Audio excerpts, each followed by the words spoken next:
आज NCERT class 6 का chapter 3 start होने जा रहा है।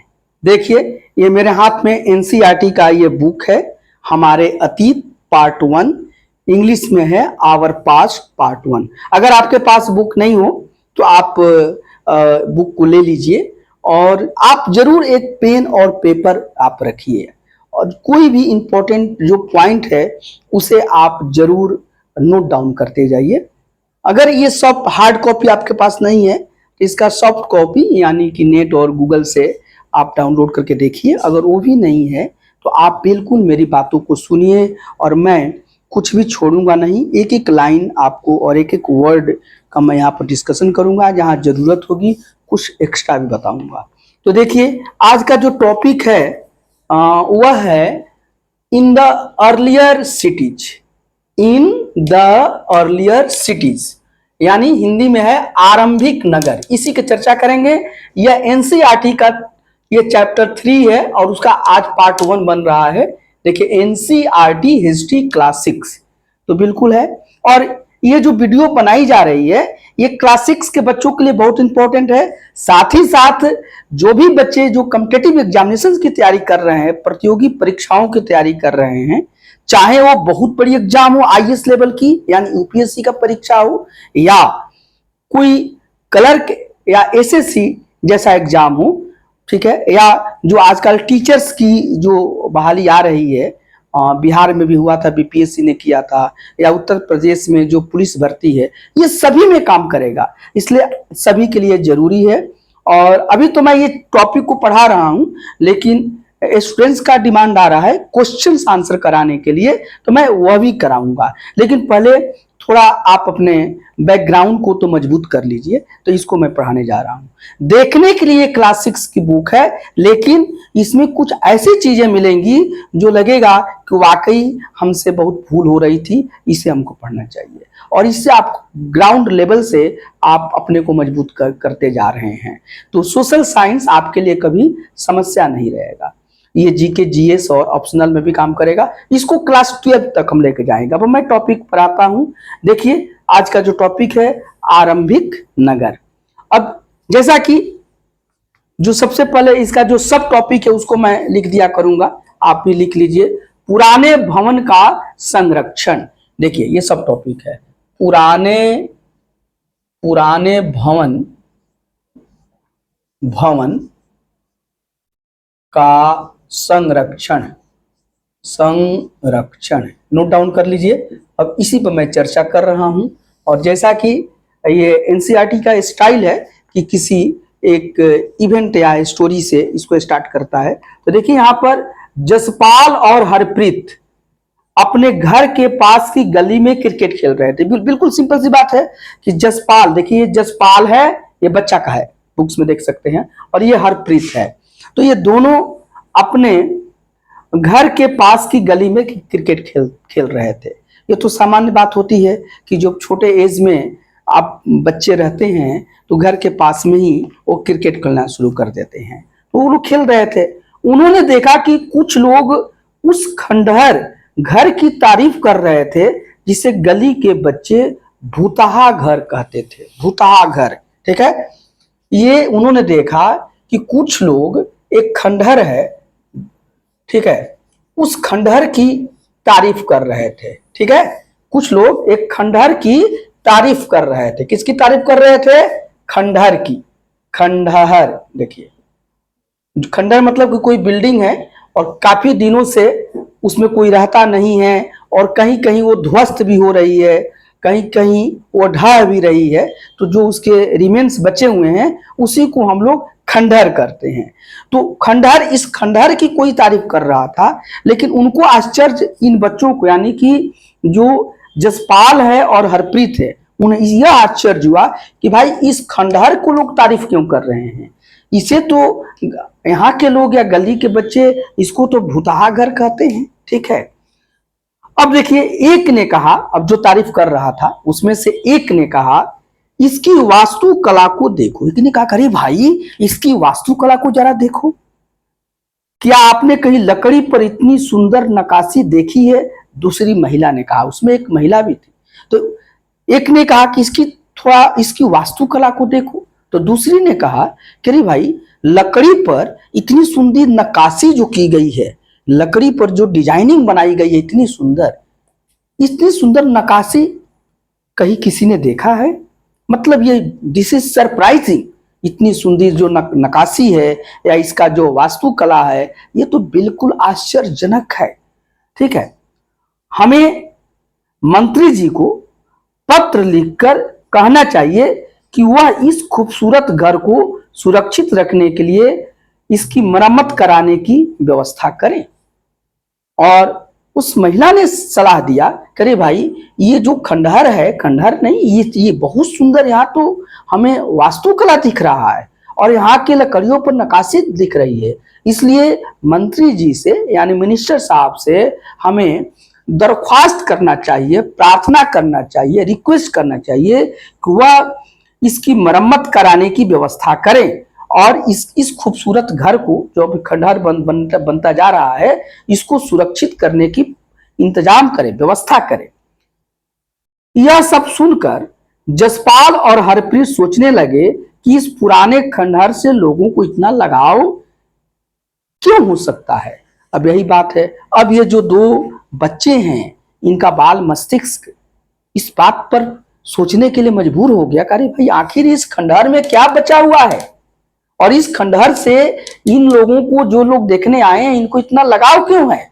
ठीक है, अब उसी का आंसर आगे हम खोजने जा रहे हैं। ठीक है, तो आइए उसका आंसर हम खोजते हैं, इसे थोड़ा हम मिटा देते हैं। ठीक है, और अब आगे हम कहानी को बढ़ाते हैं। और देखिए जो भी टॉपिक मैं पढ़ने जा रहा हूं और यहाँ बताने जा रहा हूँ बहुत इंपॉर्टेंट है, क्योंकि यह कहानी किसकी है? आरंभिक नगर की है, इन द अर्लीस्ट सिटी।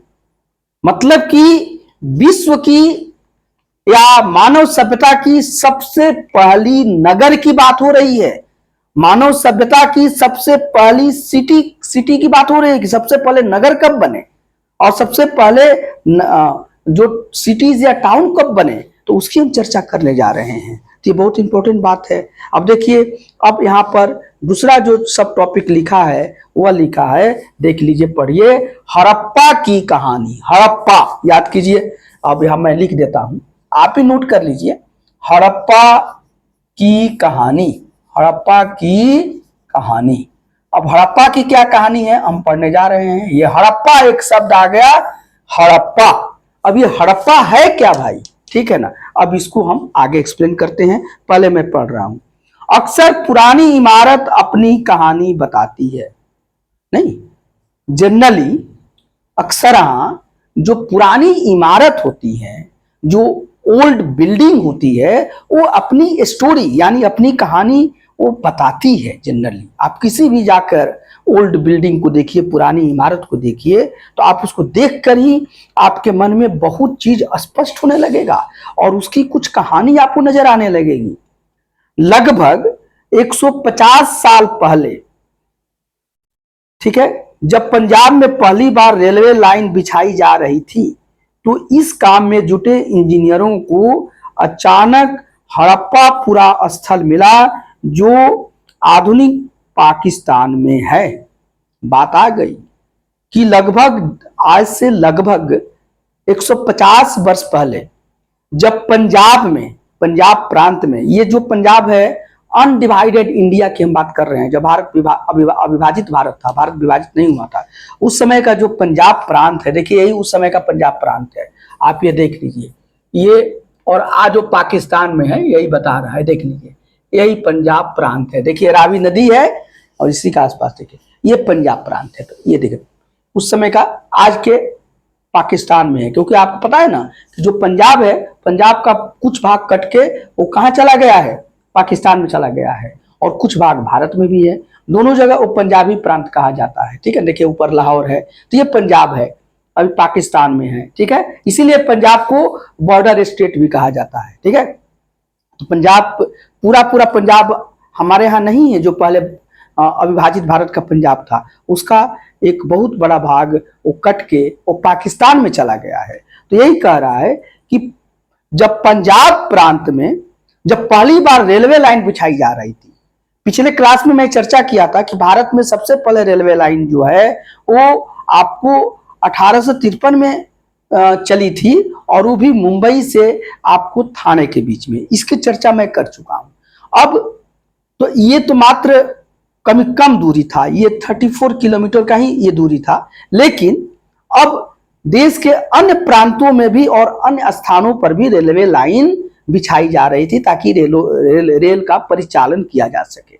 तो इसी क्रम में जब पंजाब प्रांत में, ठीक है ना, जो अभी पाकिस्तान में है, और उस पंजाब प्रांत में जब रेलवे लाइन बिछाई जा रही थी, तो जो वहां के इंजीनियर थे, ठीक है ना, यहाँ देखिए, यहाँ जब रेलवे लाइन जब बिछाने के काम चल रहा था, तो जो यहाँ इंजीनियर जो काम कर रहे थे, ठीक है, उनको अचानक हड़प्पा पुरा स्थल मिला। एक हड़प्पा नामक जगह है, ठीक है ना, ये पूरा स्थल है। पूरा स्थल का मतलब आर्कियोलॉजिकल साइट्स, हड़प्पा नामक एक आर्कियोलॉजिकल साइट्स मिला, ठीक है ना। और जो आधुनिक पाकिस्तान में, इसकी मैं चर्चा कर दिया हूं कि ये पंजाब प्रांत में यहाँ हड़प्पा नामक साइट्स था, ठीक है ना, जो पाकिस्तान में है। और ये एक आर्कियोलॉजिकल साइट्स यहाँ पे मिला है, रावी नदी के तट पर है, किनारे पर है। तो ये जो हड़प्पा जो मिला है, ये आर्कियोलॉजिकल साइट्स एक मिला है इंजीनियर को। अब आगे कहानी आप समझिए। उन्होंने सोचा कि यह एक ऐसा खंडहर है जहां से अच्छी ईंटें मिलेगी। अब भाई, जिसकी जो जरूरत थी इंजीनियर को, क्या थी, रेलवे लाइन बिछाने के लिए उनको ईंटों की जरूरत थी, ठीक नहीं, ईंट पत्थर जो हार्ड चीज होते हैं। तो उनको लगा कि ये तो बहुत आसानी से मिल गया, कि ये जो हड़प्पा नामक जो साइट्स है, हड़प्पा नामक जगह पर उनको कुछ बिल्डिंग मिले, ठीक है ना, कुछ इमारत मिले, और लगा कि इसके जो ईंटें हैं बहुत मजबूत किस्म के हैं, और ये ईंटें रेलवे लाइन बनाने में और वहां पर उस रेलवे लाइन बिछाने में काम आ सकते हैं ईंटें, ठीक है। तो उसको उन्होंने लगा कि ये अच्छी ईंटें मिलेगी, क्योंकि ईंटों की साइज बहुत अच्छी थी, ईंटें बहुत मजबूत थे, तो उनको मिलेगा। ये सोचकर वे हड़प्पा के खंडहरों से हजारों ईंट उखाड़ ले गए। यही सोचकर वो जो हड़प्पा है, देखिए ये हड़प्पा मैं लिखा हूं, इसके खंडहर से, ठीक है ना, और यहाँ पर ये हड़प्पा यहाँ है, तो इस हड़प्पा के खंडहर से वो हजारों ईंट, ठीक है ना, ये क्या किए कि उसको उखाड़ लिए, और उखाड़ के उसको रेलवे लाइन बिछाई। ये काम करके रेलवे लाइन बिछाई। इससे कई इमारतें पूरी तरह नष्ट हो गई। उससे क्या हुआ कि ये जो हड़प्पा में जो कई इमारतें हैं, मतलब देखिए यहाँ पर नक्शा में, मैप पर, यहाँ मानचित्र में यहाँ है, कई इमारतें जो हैं, ठीक है, वो क्या हो गई, वो पूरी तरह से नष्ट हो गई, ठीक है ना। ये बहुत दुखद बात हुआ, क्योंकि उनको ये पता नहीं था अभी इतना, उनको सिर्फ लगा कि ये बेकार पड़े हुए बिल्डिंग्स हैं, इनके ईंटें बहुत अच्छे हैं, जो ईंट मतलब ब्रिक्स, तो इनके जो ब्रिक्स हैं वो बहुत ही अच्छे क्वालिटी के हैं, और ये रेलवे लाइन बिछाने के लिए इनको तोड़कर वहां यूज किया जा सकता है, और या रेलवे लाइन बिछाने में इसका उपयोग लाया जा सकता है। और इसीलिए उन्होंने यहाँ के इमारतों को से हजारों ईंट निकाल लिए।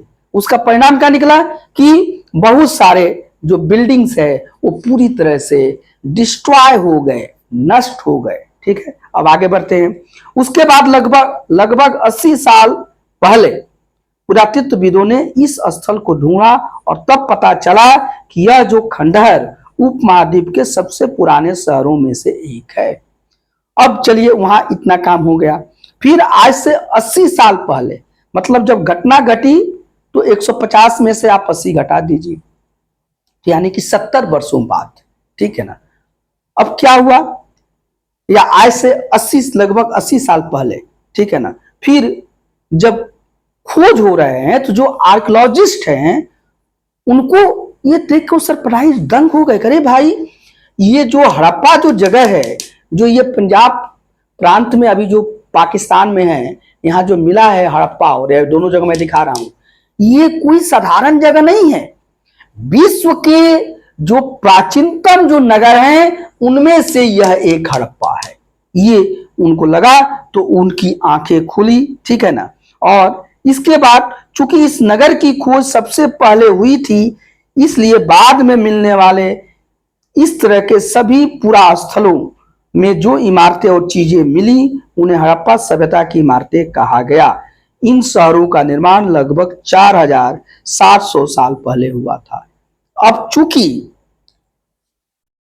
ये हड़प्पा जो है सबसे पहला इसी की खोज हुई थी, इसीलिए अब इसी तरह के अन्य जगहों पर भी इमारतें मिलना शुरू हुई। हड़प्पा के अलावे भी जो अन्य पुरा स्थल थे, आर्कियोलॉजिकल साइट से, वहां पर भी यही कहानी मिलने लगी कि इमारत है और सभी में बड़ी साम्यता थी। तो इसलिए इस पूरी सभ्यता को हड़प्पा सभ्यता का नाम दे दिया गया, हड़प्पा सिविलाइजेशन का नाम दिया गया। ठीक है, ये तो आपको समझ में आ रहा है। और जो भी वस्तुएं मिली यहां से, वो कहा गया कि वह हड़प्पा सभ्यता की चीजें हैं। अगर बिल्डिंग मिली तो हड़प्पा सभ्यता की बिल्डिंग कहा गया।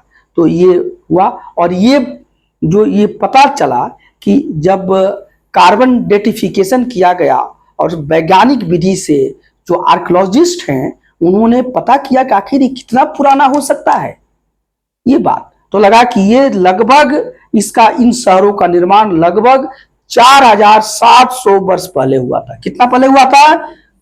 4700 वर्ष पहले, ठीक है ना, निर्माण हुआ है। तो आप इसको नोट कर लीजिए कि ये जो हड़प्पा के जो नगर हैं या ऐसे नगर अन्य साइट्स पर मिले हैं, इनका निर्माण लगभग ठीक है ना 4700 वर्ष पहले हुए हैं। तो ये बहुत ही इंपॉर्टेंट ये बात है। साथ ही साथ ये देखिए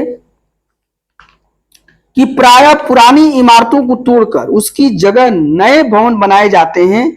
क्या तुम्हें क्या लगता है कि पुरानी इमारतों को सुरक्षित रखना चाहिए? अब एक क्वेश्चन उठता है कि जनरली हम क्या देखते हैं कि जो पुरानी इमारत होती है उन पुरानी इमारतों को तोड़कर नए इमारत बनाए जाते हैं। तो क्या ऐसा करना चाहिए? इसलिए प्रश्न उठ रहा है कि उस समय भी जो रेलवे लाइन बिछाई जा रही थी और यही क्वेश्चन और ये वहां के इंजीनियर लोग सोचे होते और वो लोग पुरानी नगरों को नहीं तोड़े होते उन जगहों को, तो आज इतिहासविदों के लिए, आर्कियोलॉजिस्ट के लिए और भी प्रामाणिक चीजें मौजूद रहती। तो इसीलिए उन्हें तोड़ना नहीं चाहिए, उन पर शोध करना चाहिए। जो भी पुरानी बिल्डिंग मिलती है वो शोध का विषय है। अब देखिए ये आधुनिक साइड में लिखा है, ये आधुनिक पाकिस्तान, ये नगर आधुनिक पाकिस्तान के पंजाब और सिंध प्रांतों, भारत के गुजरात, राजस्थान, हरियाणा और पंजाब प्रांतों में मिले हैं। अब एक प्रश्न उठता है कि आखिर ऐसे जो आर्कियोलॉजिकल साइट्स हैं जो पुराने नगर का साक्ष्य प्रस्तुत करते हैं, सबसे पुराने नगर का साक्ष्य, ये आखिर कहाँ कहाँ मिले हैं? तो ये सबसे पहले तो ये देखिए, ये जो आज का जो पाकिस्तान है उसके पंजाब और सिंध प्रांतों में मिले हैं। तो देखिए पंजाब आज का जो पाकिस्तान है, देखिए पाकिस्तान का भाग है, तो इसका ये पंजाब प्रांत है और ये सिंध प्रांत है। देख ही रहे हैं, ये पंजाब प्रांत है। अब देखिए पंजाब जैसे नवाज शरीफ का आप नाम सुनते हैं तो पंजाब प्रांत के हैं, और बेनजीर भुट्टो का भी आप नाम सुने हैं, ठीक है ना। तो ये या बिलावल भुट्टो जो हैं विदेश मंत्री वहां के बने हैं, तो ये सब आपके सिंध प्रांत के हैं। तो ये पंजाब प्रांत, सिंध प्रांत, मतलब आज के पाकिस्तान में ये जो साइट्स है इन जगहों पर ऐसे नगर के साक्ष्य मिले हैं। साथ ही साथ अब भारत में आ जाइए, तो भारत में देखिए गुजरात में, देखिए ये भारत में गुजरात है, देख रहे हैं यहाँ, देखिए गुजरात है, ये गुजरात है, ये देखिए गुजरात है।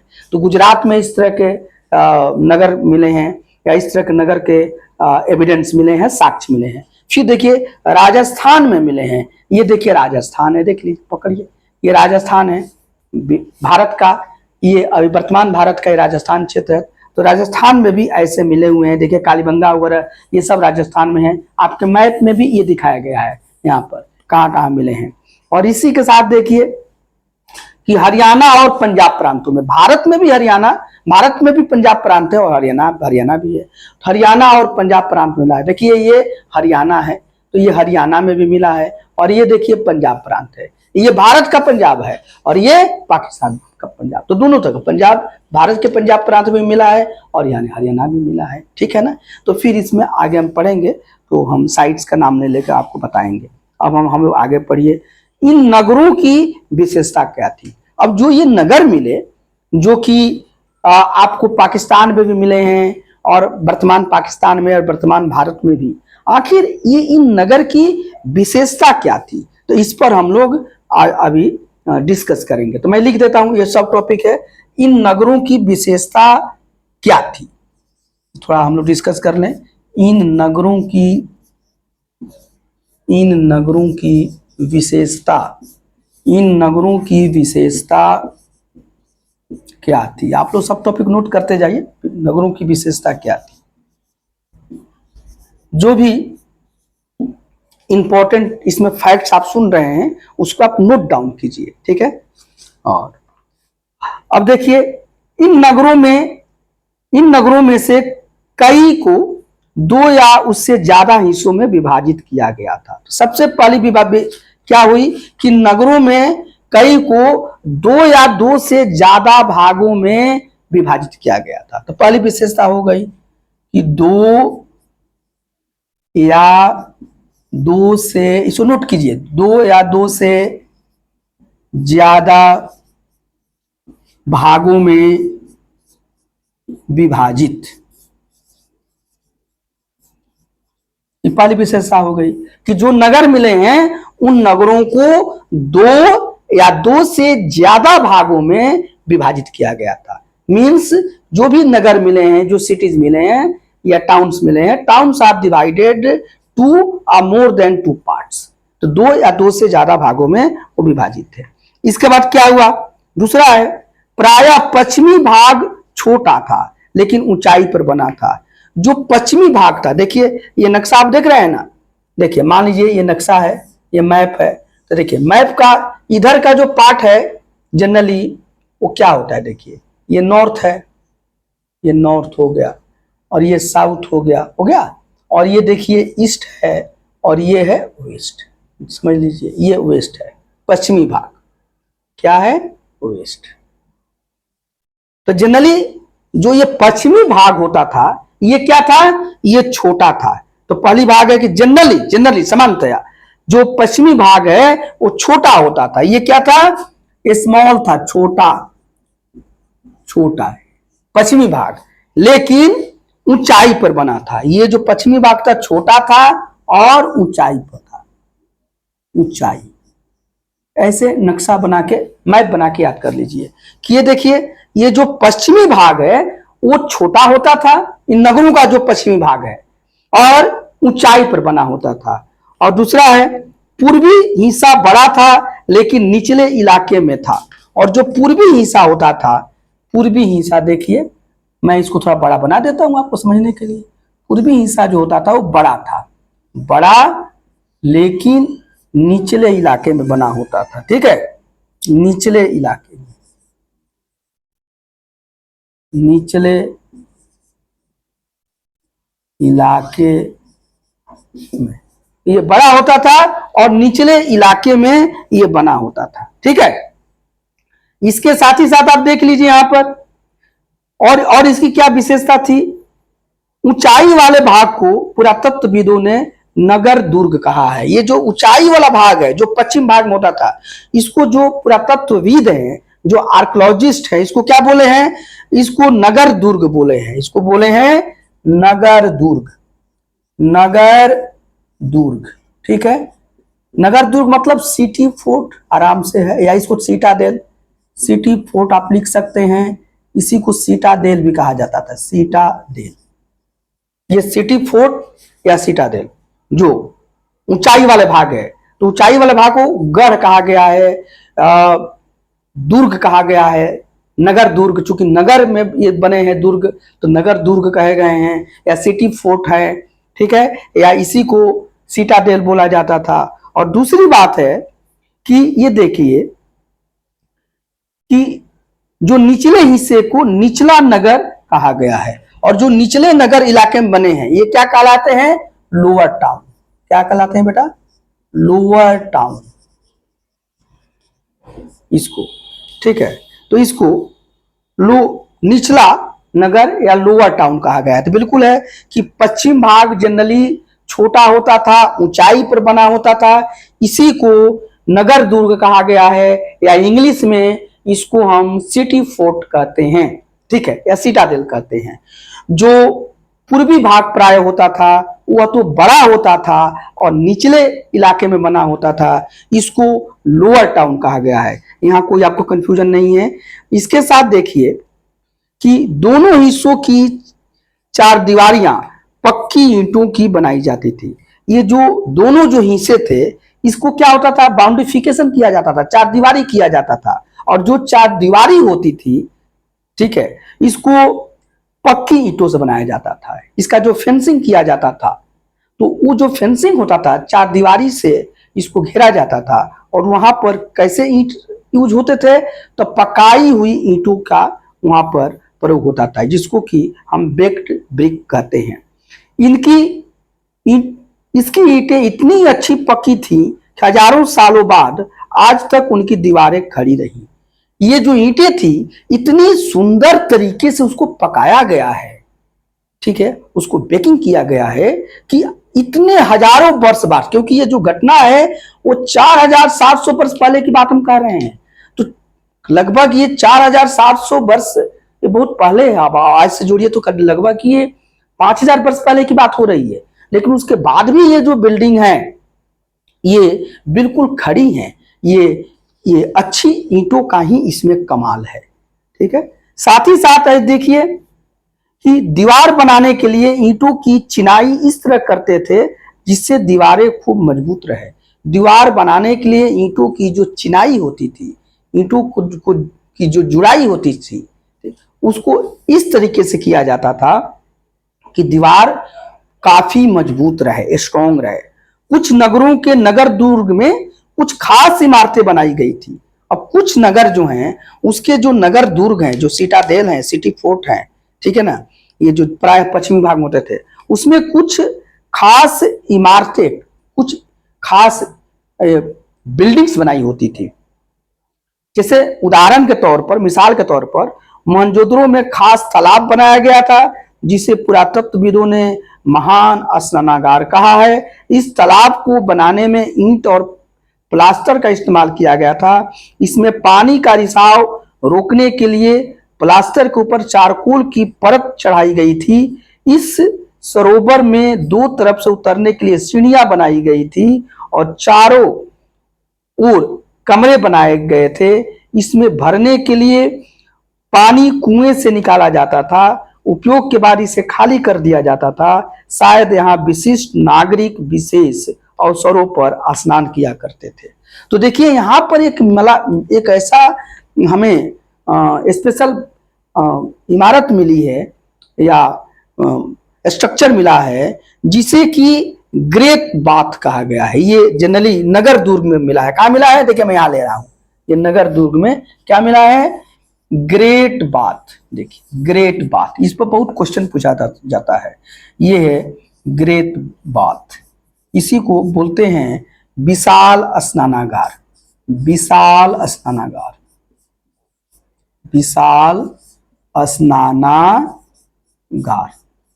बहुत इंपॉर्टेंट है। विशाल स्नानागार मिला है क्योंकि ये विशाल जो स्नानागार है, जो लगभग आज से 4700 वर्ष पहले की ये बनाई गई ये स्ट्रक्चर है, ये पूरी दुनिया का ध्यान अपने तरफ खींचा है। क्यों खींचा है, क्योंकि यहां पर इस तालाब को बनाने में ईंट और प्लास्टर का प्रयोग किया गया है। ये जो तालाब बना है ग्रेट बाथ, और यहाँ पर एक तालाब बना है और इस तालाब को बनाने में ईंटों का प्रयोग किया गया है और प्लास्टरिंग हुआ है। प्लास्टर का लोग उस समय जानते थे। इसमें पानी का रिसाव रोकने के लिए प्लास्टर के ऊपर चारकोल की परत चढ़ाई गई है, पानी कहीं से रिसे ना, ठीक है, इसके लिए प्लास्टर के ऊपर चारकोल की परत लगाई गई है। तो बिल्कुल इसको वाटर प्रूफ बनाया गया है। इसी तरीके से इस सरोवर में दो तरफ से उतरने के लिए सीढ़ियां बनाई गई है। ये जो सरोवर बना है, ये जो तालाब बना है, इसमें दो तरफ से उतरने के लिए सीढ़ियां बनी है, स्टेयर्स बनी है। साथ ही साथ इसमें और भी क्या चीज बना है देख लीजिए कि चारों ओर से कमरे बनाए गए थे।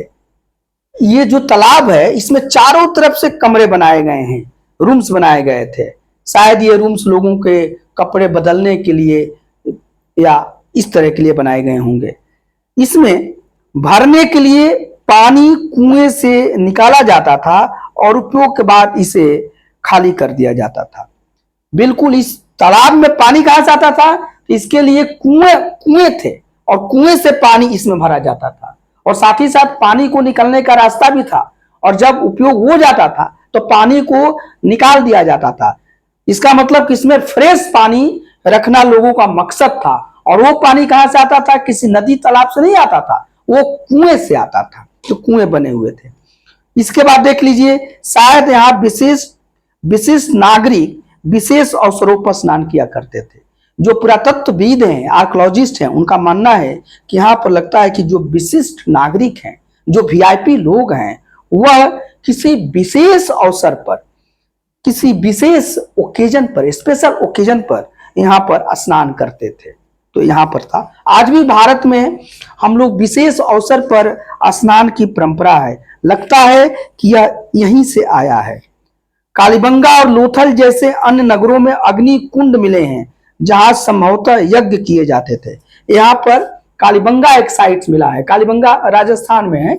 कालीबंगा देखिए दिया गया है, कालीबंगा, ये घग्गर नदी के किनारे था। तो कालीबंगा और लोथल, ये लोथल देखिए गुजरात में मिला है। तो देखिए ये भोगवा नदी पर था, ये घग्गर नदी क्या था जो अभी एक लोथल है, ये गुजरात में है लोथल। तो ये दो साइट्स जो मिले हैं, ठीक है, इन साइट्स में एक स्पेशल चीज मिला है कि यहाँ पर अग्नि कुंड मिले हैं, फायर एल्ट्राज, अग्नि कुंड, ठीक है ना, जहाँ की लगता है कि आग जलाया, मतलब आग जलाने के लिए जो अग्नि कुंड होते हैं तो उसको फायर अल्ट्राज कहा जाता है। तो मिले हैं, संभवतः यज्ञ किए जाते होंगे। तो उस समय यज्ञ का भी साक्ष्य मिलता है कि आखिर ये कालीबंगा और लोथल में देखा है कि अग्नि कुंड मिले हैं। क्या मिले यहाँ पर? अग्नि कुंड। और अग्नि कुंड से जो आर्कोलॉजिस्ट हैं वो अनुमान लगाते हैं कि संभवतः यह यज्ञ आदि के लिए इसका उपयोग किया जाता होगा, यज्ञ आदि के लिए। ठीक है, अब यहां पर देखिए, हड़प्पा, मोहनजोदड़ो और लोथल जैसे कुछ नगरों में बड़े बड़े भंडार गृह मिले हैं।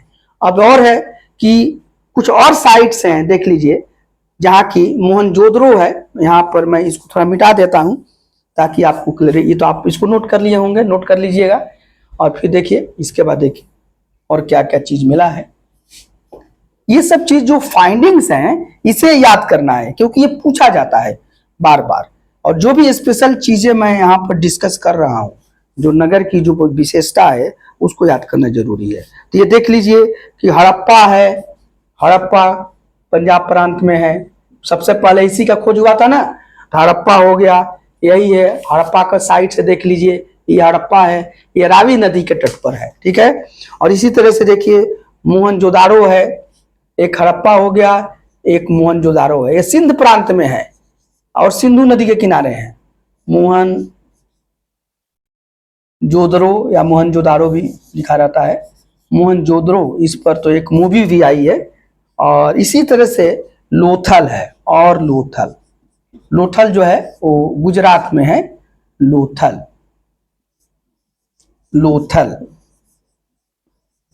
कहाँ है? देखिए ये गुजरात है। तो यहाँ लोथल है, ये भोगवा नदी के किनारे है। ठीक है ना, ये हड़प्पा साइट्स मिला है, ये रावी नदी के किनारे है। और यह आपका देखिए, ये आपका मोहनजोदड़ो है, ये सिंधु नदी के किनारे है। तो ये जो साइट्स मिले हैं, ठीक है, यहाँ पर क्या हुआ है कि बड़े बड़े आपका भंडार गृह मिले हैं। क्या मिले हैं? खूब बड़े बड़े, ग्रेट ग्रेनरी कहा जाता है, ग्रेट ग्रेनरी।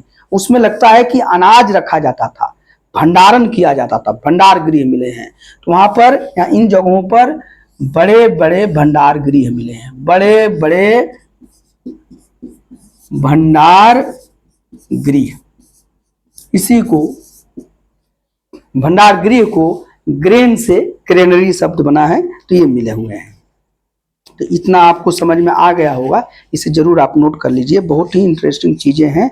ये देखिए आपके बुक में ये जो महान स्नानागार है उसका यहाँ पर पिक्चर भी दिया गया है, आप देख लीजिए। देखिए ये और मैं तो चर्चा किया था यहाँ पर कि ये ईंट से बना है, इसको प्लास्टर किया गया है, इसमें पानी, इसको वाटर प्रूफ करने के लिए, यानी पानी का रिसाव ना हो, प्लास्टर के ऊपर चारकोल का लेप लगाया गया है। इसमें देखिए दो तरफ से सीढ़ियां है, देखिए सीढ़ियां यहाँ पर विजिबल है, दिख रही है, अब बुक में जरूर देखिएगा, दो तरफ से सीढ़ियां हैं, साथ ही साथ इसके अगल बगल कमरे बने हुए हैं। तो ये पूरी इसकी विशेषता है। और लगता है कि ये जो स्नानागार है इसका उपयोग विशेष अवसरों पर होता था, स्पेशल ओकेजन पर, और यहाँ पर जो वीआईपी लोग हैं, विशिष्ट लोग यहाँ पर स्नान करते थे, ये आपका मिलता है।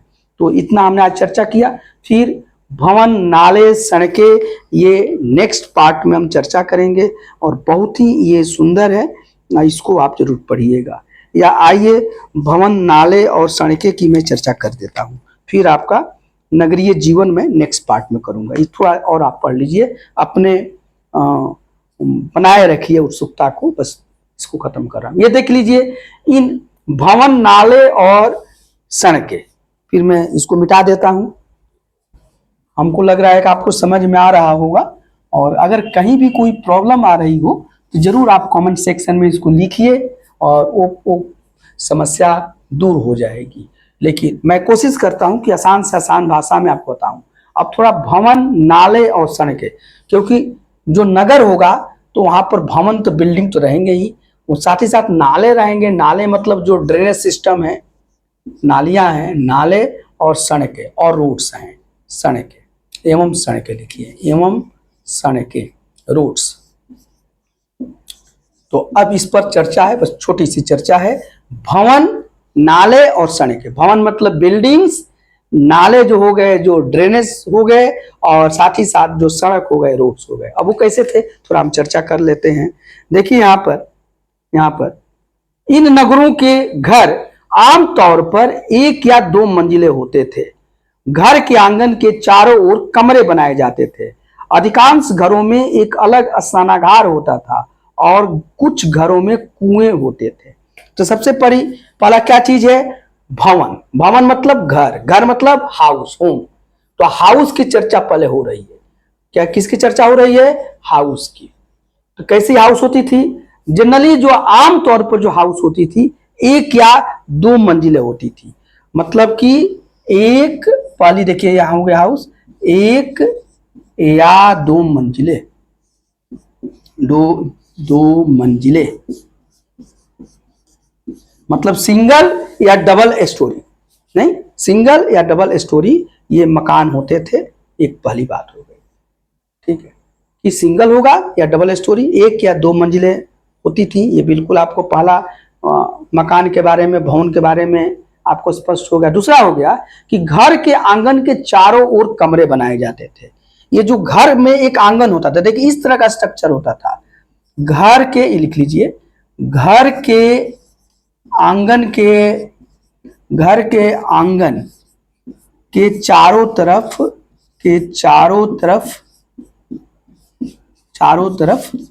कमरे होते थे। कमरे, चारों तरफ कमरे।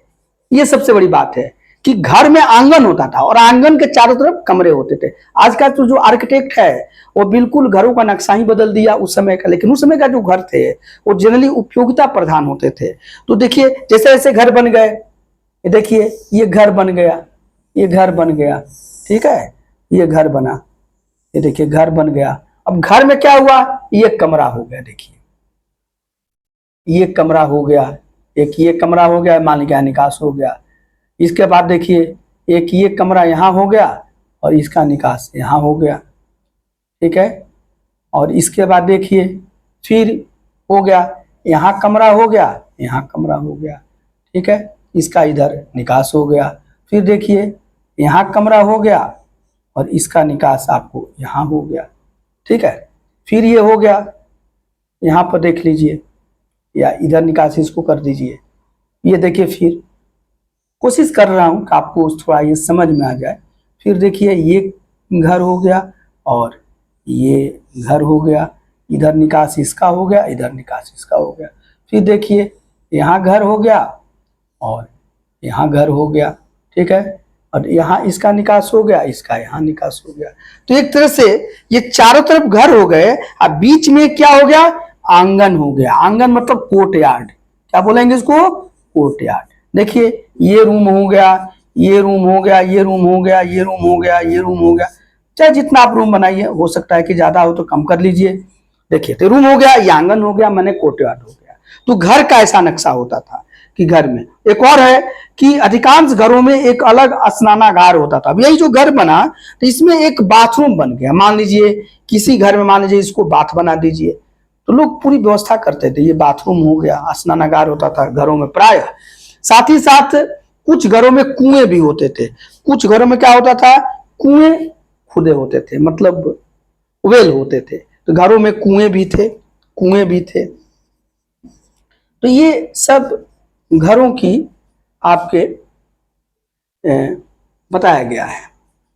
कुएं लिख लीजिए, इस पर बिंदु लगाइए। दूसरी आ जाइए, अब नाले पा जाइए। कई नगरों में ढके हुए नाले थे। नाले जो होते थे, जो नलियां होती जहां से पानी निकलता था, वो क्या होती थी, कवर्ड होती थी।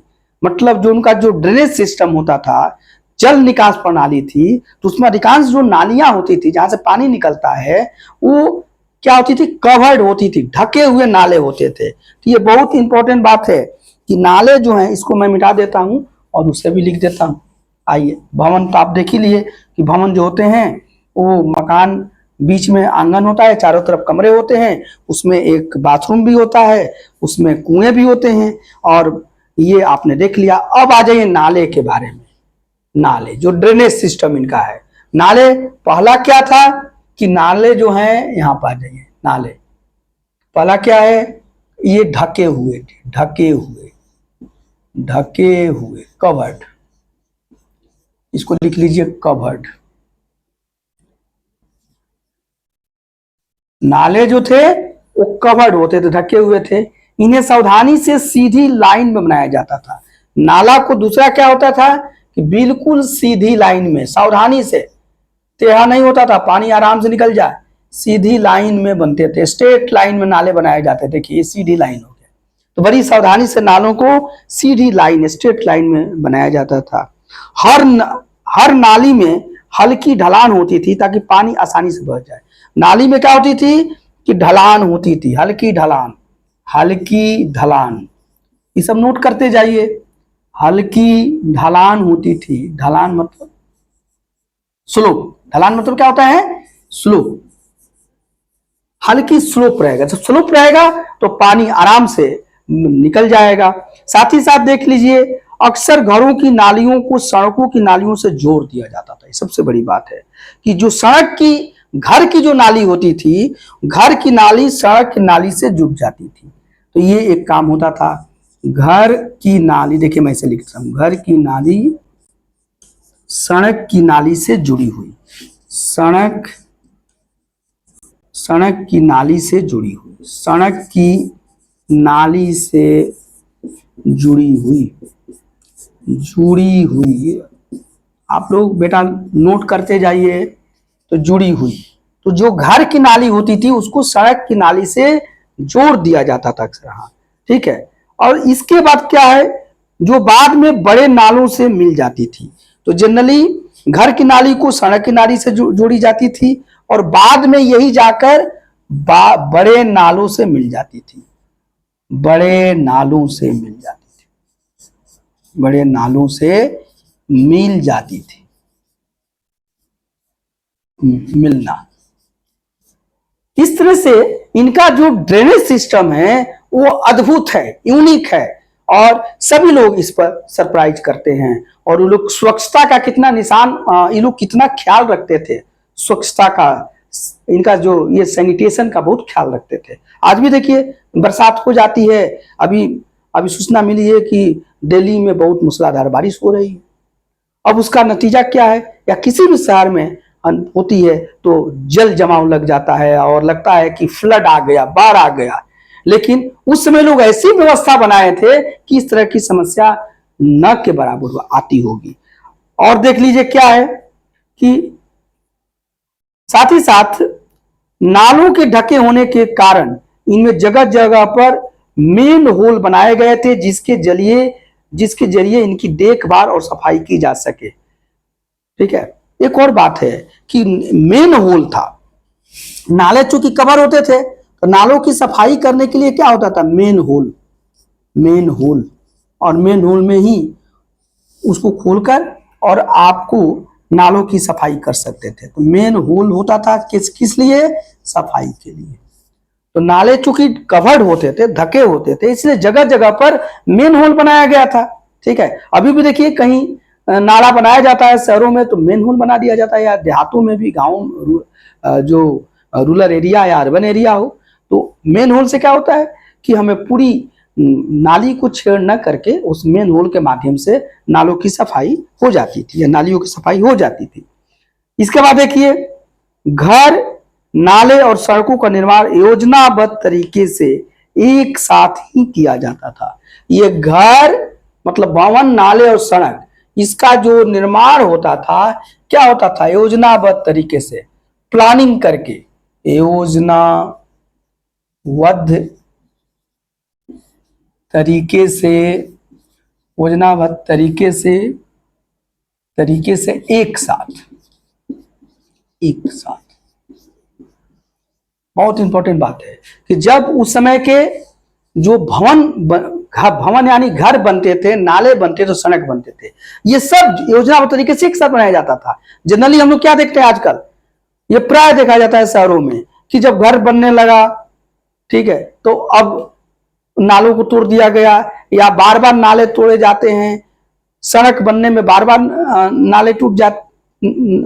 नालियां टूट जाती हैं, फिर उसको बनाया जाता है कई। लेकिन उस समय लोग इसका ख्याल करते थे कि जब घर बनता था, घर, सड़क और नालियां ये एक साथ बना दिए जाते थे और इससे लोगों को बहुत राहत होती थी।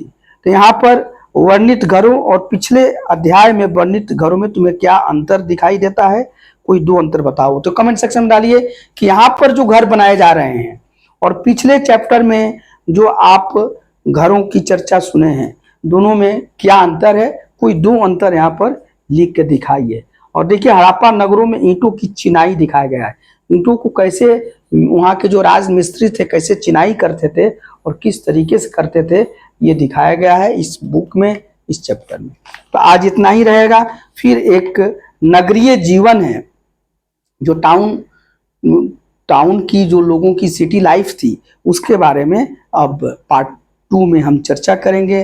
अब इसमें कोई भी अगर आपको प्रॉब्लम हो तो आप जरूर कमेंट सेक्शन में डालिए और इसको ध्यान से पढ़ते रहिए। अभी तक डॉक्टर AK ओझा यूट्यूब चैनल को अगर आप सब्सक्राइब नहीं किए हैं तो इसे जरूर सब्सक्राइब कर लीजिए और साथ ही साथ इसे लाइक भी कीजिए, उसे शेयर कीजिए।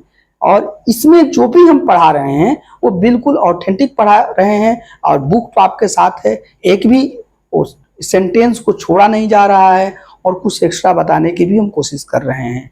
तो बस आज इतना ही, धन्यवाद। नेक्स्ट क्लास में आप जरूर बुक्स के साथ उपस्थित होइए।